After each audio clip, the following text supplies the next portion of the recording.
ओम नमः शिवाय. हर हर महादेव. भगवान भोलेनाथांच्या कृपेने तुमच्या सर्व इच्छा मनोकामना पूर्ण हो. ऑलराऊंडर या मराठी यूट्यूब चॅनलवर तुमचं मनापासून स्वागत आहे. श्रावण महिना हा अत्यंत पवित्र महिना समजला जातो. तसेच या श्रावणी सोमवारी आपण उपवास देखील करत असतो. तसेच अनेक महिला आणि अविवाहित मुली या दिवशी उपवास करतात. देवांचा देव म्हणजे महादेव.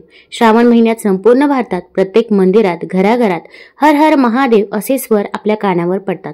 श्रावणातल्या प्रत्येक सोमवारी सर्व महादेव मंदिरात महादेवाचे पूजन एका विशिष्ट पद्धतीने केले जाते. याचे कारण म्हणजे श्रावण महिन्यात शिव आणि पार्वती यांच्या पूजनाचे महत्त्व हिंदू धर्मग्रंथांमध्ये खूप अधिक प्रमाणात वर्णन केले गेले आहे.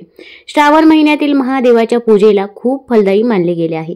अगदी या श्रावण महिन्यामध्ये तुम्ही महिनाभर भगवान भोलेनाथांची अगदी मनापासून आणि श्रद्धेने पूजा करा.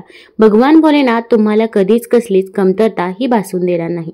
आता या श्रावण महिन्यामध्ये आपल्याला काही उपाय करायचे आहे की ज्यामुळे आपल्या आयुष्यातील अनेक अडचणी, अडथळे, संकटे हे दूर होतील व आपल्याला भगवान भोलेनाथांचा आशीर्वाद हा प्राप्त होईल. भरपूर वेळा आपण मेहनत तर घेत असतो, पण मेहनतीचे आपल्याला पाहिजे तसे फळ हे काही केल्या मिळत नाही. आपल्या कष्टाला नशिबाची साथ मिळत नाही. आपल्या आयुष्यातील दुःख, दारिद्र्य, गरिबी ही दूर होत नाही. तसेच मुलांची देखील पाहिजे तशी प्रगती होत नाही. मुलं अभ्यास तर करतात, पण त्यांना पाहिजे तसे मार्क्स मिळत नाही किंवा त्यांच्या अभ्यासामध्ये लक्ष लागत नाही किंवा त्यांना नोकरी मिळत नाही किंवा मुलांना वाईट संगत देखील लागलेली असते. मुलांचा विवाह जुळून येत नाही किंवा त्यांना संतान प्राप्ती होत नाही. मग मुलगा असेल किंवा मुलगी असेल, प्रत्येकाबाबत आपल्याला या समस्या असतातच. तर या सर्व समस्या दूर होण्यासाठी आपण या महिन्यामध्ये कोणते उपाय करावे, कोणत्या सेवा कराव्या याचबद्दलची माहिती मी आज तुम्हाला या व्हिडिओमधून देणार आहे. तत्पूर्वी तुम्ही चॅनलवरती नवीन असाल तर चॅनलला लाईक करा व सबस्क्राईब देखील करा. तत्पूर्वी तुम्ही ऑलराऊंडर या मराठी यूट्यूब चॅनलवरती नवीन असाल तर चॅनल लाईक करा व सबस्क्राईब देखील करा. तसेच कमेंटमध्ये श्री स्वामी समर्थ किंवा हर हर महादेव किंवा ओम नमः शिवाय लिहायला विसरू नका, जेणेकरून आपल्याला देखील भगवान भोलेनाथांचा आशीर्वाद हा प्राप्त होईल व आपल्याला कधीच कसलीच कमतरता ही भासणार नाही. तसेच आपली प्रगती देखील होईल. तर आता श्रावण महिन्यामध्ये तुम्ही हा उपाय कधी करायचा आहे? तर अगदी तुम्ही श्रावण सोमवारी संध्याकाळी हा उपाय करू शकता किंवा अगदी श्रावण शुक्रवारी करू शकता किंवा संपूर्ण श्रावण महिनाभर जर तुम्हाला शक्य असेल तर संपूर्ण श्रावण महिनाभर जरी तुम्ही हा उपाय केला तरी पण चालेल. आता हा उपाय कोण करू शकतं? घरातील कोणत्याही व्यक्तीने हा उपाय, ही सेवा केली तरी पण चालेल. फक्त सूतक असेल किंवा मासिक धर्म असेल तर या काळामध्ये आपल्याला हा उपाय करता येणार नाही. तसेच आपण जो काही उपाय करत आहोत त्या उपायाबद्दल कुणालाही सांगायचं नाही. आपण गुपचूप हा उपाय करायचा आहे. कारण की आपण कुणाला तरी सांगतो, मग शेजारची व्यक्ती असेल किंवा नातेवाईक असेल, आपण कुणाला तरी सांगतो, मग आपण जो काही उपाय केला तर तो सफल ठरत नाही. कारण की प्रत्येक व्यक्तीला आपल्याबद्दल, आपल्या मुलांबद्दल चांगलेच वाटते असे नाही. आता या श्रावण सोमवारी किंवा अगदी तुम्ही श्रावण महिन्यामधील कोणत्याही वारी आपल्याला 2 दिवे प्रज्वलित करायचे आहे. तर पहिला उपाय सांगते. तर त्यासाठी आपण मातीची पंती घ्यायची आहे. मातीच्या पंतीमध्ये शुद्ध तूपच टाकायचं आहे. तसेच दुहेरी वातीची एक वात करायची आहे. या वातीला हळदी कुंकू लावायचं आहे आणि हा दिवा घेऊन आपण जवळपास असणाऱ्या बेलाच्या झाडाजवळ जायचं आहे. आता बेलाचं झाड हे भगवान भोलेनाथांना अतिप्रिय आहे, हे तुम्हा सर्वांनाच माहीत आहे. अगदी महादेवाच्या मंदिरासमोर बेलाचं झाड असेल किंवा अगदी तुमच्या शेताच्या कडेला बेलाचं झाड असेल, इतर कुठेही बेलाचं झाड असो किंवा तुमच्या शेतामध्ये जरी बेलाचं झाड असेल तर तिथे जरी तुम्ही ही पूजा सेवा केली तरी पण चालेल. आता बेलाच्या झाडाची पूजा आपण सायंकाळी करायची आहे. भगवान भोलेनाथांची पूजा देखील सायंकाळी केली जाते. कारण की प्रदोष काळामध्ये आपण जी काही सेवा करतो तर त्या सेवेचे आपल्याला अगणित फळ हे मिळत असते. प्रदोष काळ म्हणजे सायंकाळी अगदी सूर्यास्त मावळण्याच्या 45 मिनिटे अगोदर आणि सूर्यास्त मावळल्यानंतर 45 मिनिटे हा प्रदोष काळ असतो. तर या काळामध्ये जर आपण सेवा केली तर भोलेनाथ हे प्रसन्न होत असतात व आपली सेवा देखील फलदायी ठरत असते. अगदी सायंकाळी 5 ते 7च्या दरम्यान जरी तुम्हाला हा उपाय करायला जमले तर तुम्ही त्यावेळेत देखील हा उपाय करू शकता. तर मी तुम्हाला 2 उपाय सांगणार आहे, त्यापैकी तुम्ही कोणताही उपाय केला तरी पण चालेल. आपण बेलपत्राच्या झाडाजवळ जायचं आहे. बेलपत्राच्या उत्पत्तीची कथा स्कंद पुराणामध्ये आढळून येते. एका पौराणिक कथेनुसार एकदा पार्वती देवीच्या घामाचे काही थेंब पृथ्वीवर पडले आणि त्यातून बेलाच्या झाडाची निर्मिती झाली. बेलवृक्षाच्या मुळाशी गिरिजा देवी, तसेच खोडात महेश्वरी देवी, फांद्यांमध्ये दक्षायनी देवी, पानांमध्ये पार्वती देवी, फुलांमध्ये गौरी देवी आणि फळांमध्ये कात्यायनी देवीचा वास असतो अशी मान्यता आहे. तसेच यामध्ये महालक्ष्मी देवीचा वास असतो असेही सांगितले जाते. शिव पार्वती पूजनात अर्पण केलेल्या बेलाच्या पानामुळे दोन्ही देवतांचे शुभ आशीर्वाद लाभतात अशी मान्यता आहे. तर आपण या दिवशी बेलाच्या झाडाची पूजा करायची आहे. आणि बेलाचं झाड सर्वात महत्त्वाचं म्हणजे भगवान भोलेनाथांना देखील अत्यंत प्रिय आहे. भोलेनाथांच्या पूजेत बेलाच्या पानाचे महत्त्व आहे, कारण बेलाचे पान अर्पण केल्याने सुद्धा महादेव प्रसन्न होतात, म्हणून त्यांना आशुतोष असेही म्हणतात.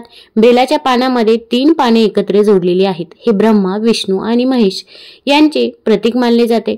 तसेच बेलाच्या पानाचा संदर्भ बऱ्याच पुराणात केला आहे, पण त्याचे वैभव शिवपुराणात सविस्तरपणे सांगितले आहे. शिवपुराणात म्हटले आहे की बेलाचे पान हे भगवान शंकरांचे प्रतीक आहे. देव स्वतः त्यांच्या महिम्याचा स्वीकार करतात. असा विश्वास आहे की जो कोणी बेलाच्या झाडाच्या मुळाजवळ शिवलिंग ठेवून भोलेनाथांची पूजा करतो तो नेहमी आनंदी असतो. त्याच्या कुटुंबावर कधीही संकट येत नाही. तर आपण बेलाच्या झाडाजवळ जायचं आहे. एक तांब्या भरून पाणी घ्यायचं आहे. या पाण्यामध्ये थोडेसे काळे तीळ टाकायचे आहे, थोडंसं कच्चं दूध टाकायचं आहे आणि हे पाणी आपण बेलाच्या झाडाला अर्पण करायचं आहे. अर्पण करत असताना आपण ओम नमः शिवाय, ओम नमः शिवाय या मंत्राचा जप करायचा आहे. त्यानंतर आता बेलाच्या झाडाजवळ आपण थोडीशी साखर देखील अर्पण करावी. तसेच बेलाच्या झाडाला आपण हळदी कुंकू लावायचं आहे, अखंड अक्षता अर्पण करायचे आहे, फूल अर्पण करायचं आहे आणि आता आपल्याला तिथे एक दिवा लावायचा आहे. तर आपण मातीची पंती घ्यायची आहे. आता या दिव्याला आसन देणे शक्य असेल तर आसन देखील देऊ शकता. एखाद्या झाडाचं पान खाली ठेवलं तरी पण चालेल. त्यावरती थोडेसे अखंड तांदूळ टाकायचे आहे आणि त्यावरती आपण हा दिवा ठेवायचा आहे. दिव्यामध्ये शुद्ध तूप टाकावं आणि दिवा प्रज्वलित करायचा आहे. आता या दिव्याचं तोंड उत्तर दिशेला असेल याची काळजी घ्यायची आहे. आता उत्तर दिशा ही कुबेराची दिशा मानली जाते. तसेच या दिशेला जर आपण दिवा प्रज्वलित केला तर आपल्याला कधीही धनधान्याची कमतरता भासत नाही. तसेच कुबेर देवतेचा देखील आशीर्वाद मिळतो असे म्हणतात. यामुळे आपण उत्तर दिशेला तोंड करून हा दिवा प्रज्वलित करायचा आहे. दिवा प्रज्वलित केल्यानंतर दिव्याला हळदी कुंकू लावायचं आहे, फूल व्हायचं आहे. त्यानंतर आपण आता तिथे 11 प्रदक्षिणा करायच्या आहे. झाडाला प्रदक्षिणा करत असताना ओम नमः शिवाय, ओम नमः शिवाय या मंत्राचा जप करायचा आहे. तसेच आपण तिथे बसून ओम महालक्ष्मी नमः, ओम महालक्ष्मी नमः या मंत्राचा देखील 11 वेळा जप करायचा आहे. त्यानंतर तुमची जी काही इच्छा आहे, मनोकामना आहे तर ती तिथे बेलाच्या झाडाजवळ व्यक्त करायची आहे. कठीणातील कठीण कोणतीही इच्छा असो तर ती तिथे तुम्ही नक्कीच व्यक्त करू शकता. आपला उजवा हात त्या झाडाला लावायचा आहे आणि आपली इच्छा, मनोकामना आपण तिथे व्यक्त करायची आहे. आपली कितीही कठीणातील कठीण इच्छा असो तर ती देखील पूर्ण होते असे म्हणतात.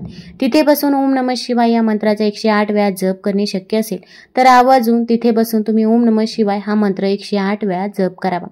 आता हा उपाय अगदी श्रावण महिन्यातील सोमवारी, शुक्रवारी देखील तुम्ही करू शकता किंवा अगदी संपूर्ण श्रावण महिनाभर शक्य असेल तर आवर्जून संपूर्ण श्रावण महिनाभर तुम्ही बेलाच्या झाडाखाली असा दिवा लावायचा आहे. तसेच बेलाच्या झाडाची पूजा केल्याने चंद्रग्रह दोष देखील कमी होतो असे म्हणतात. आता यानंतर आपल्याला दुसरा दिवा लावायचा आहे तर तो म्हणजे शिवालयामध्ये. तर आपण भगवान भोलेनाथांचं प्रवेशद्वार आहे तर तिथे प्रवेशद्वाराजवळ आपण दिवा लावायचा आहे. मग हा दिवा तुम्ही कणकेचा लावू शकता किंवा कणकेचा दिवा लावणे शक्य नसेल तर मातीची पंती जरी लावली तरी पण चालेल. या दिव्यामध्ये देखील आपल्याला शुद्ध तूप टाकायचं आहे. शुद्ध तुपाचाच दिवा लावायचा आहे. या दिव्यामध्ये दुहेरी वातीची 1 वाट टाकायची आहे आणि जर तुपाचा दिवा लावणे शक्य नसेल तर अशा वेळेस तुम्ही तिळाचं तेल किंवा मोहरीचं तेल देखील टाकू शकता. असा दिवा आपण प्रवेशद्वारावरती अगदी दोन्ही साईडने लावला तरी पण चालेल किंवा अगदी तुम्ही शिवालयामध्ये म्हणजेच भगवान शिवशंकरांची जिथे शिवपिंड आहे तर त्याच्या जवळ देखील दिवा लावू शकता. अगदी दिवा लावणे जर शक्य नसेल तर जेव्हा आपण मंदिरामध्ये दर्शनासाठी जातो तर तिथे दिवा प्रज्वलित असतो तर त्या दिव्यामध्ये आपण रोज थोडंसं तेल टाकलं तरी पण चालेल. आता जेव्हा आपण तिथे दिवा प्रज्वलित करत असतो तेव्हा आपण प्रज्वलित झाल्यानंतर आपण भगवान भोलेनाथांची देखील पूजा करायची आहे. एक तांब्या भरून पाणी घ्यायचं आहे. पाण्यामध्ये कच्चं दूध टाकायचं आहे. तसेच काळे तीळ टाकायचे आहे आणि हे पाणी भगवान शिवशंकरांना अर्पण करायचं आहे. अर्पण करत असताना ओम नमः शिवाय, ओम नमः शिवाय या मंत्राचा जप चालूच ठेवायचा आहे. त्यानंतर भगवान भोलेनाथांना ज्या काही वस्तू प्रिय आहे तर त्या सर्व वस्तू तुम्ही त्यांना अर्पण करू शकता. बेलपत्र असेल, बेलफळ असेल, धोत्र्याचं फूल असेल, धोत्र्याचं फळ असेल तर या सर्व वस्तू तुम्ही त्यांना अर्पण करू शकता. तसेच त्यांना आपण चंदन लावायचं आहे, भस्म लावायचं आहे. हे त्यांना अत्यंत प्रिय आहे. फक्त हळदी कुंकू हे भगवान भोलेनाथांना लावत नाही, कारण की भगवान भोलेनाथ हे वैरागी आहे. त्यामुळे हळदी कुंकवाचा वापर आपण चुकूनही करायचा नाही. तसेच आता जेव्हा आपण भगवान भोलेनाथांची पूजा करतो तर पूजा करून झाल्यानंतर आपण तिथे 3 वेळा टाळी वाजवायची आहे। यामुळे आपली जी काही इच्छा आहे, मनोकामना आहे, तसेच आपण जी काही पूजा केली आहे तर ती पूजा भगवान भोलेनाथांपर्यंत पोहोचते असे म्हणतात। आता तुम्ही देखील मंदिरामध्ये ही गोष्ट बघितली असेल। तसेच शिवलिंगावरून जे काही पाणी पडत असेल तर ते पाण्यातील थोडंसं पाणी आपण घ्यायचं आहे आणि हे पाणी आपण ग्रहण करायचं आहे। आपल्या मुलांना देखील ग्रहण करायला द्यावं। विशेषतः घरामध्ये एखादी आजारी व्यक्ती असेल तर त्या आजारी व्यक्तीला देखील हे पाणी ग्रहण करायला द्यायचं आहे। त्यामुळे त्या व्यक्तीचा आजारपण हे दूर होण्यास मदत होत असते। आणि सर्वात महत्त्वाचं म्हणजे जेव्हा आपण सायंकाळी हे 2 दिवे प्रज्वलित करू, म्हणजे एक बेलाच्या झाडाजवळ आणि एक महादेवाच्या मंदिरामध्ये किंवा प्रवेशद्वाराजवळ, त्यानंतर आपण डायरेक्ट घरी जायचं आहे। आपण मध्ये कुठेही जायचं नाही किंवा कुणाच्याही इथे जायचं नाही। आपण जर असे केले तर आपण जो काही उपाय केला तर तो उपाय सफल ठरत नाही, याची आपण काळजी घ्यायची आहे। तुम्हाला जर हा व्हिडिओ आवडला असेल तर आपल्या ऑलराऊंडर या चॅनलला लाईक करा, सबस्क्राईब करा। धन्यवाद।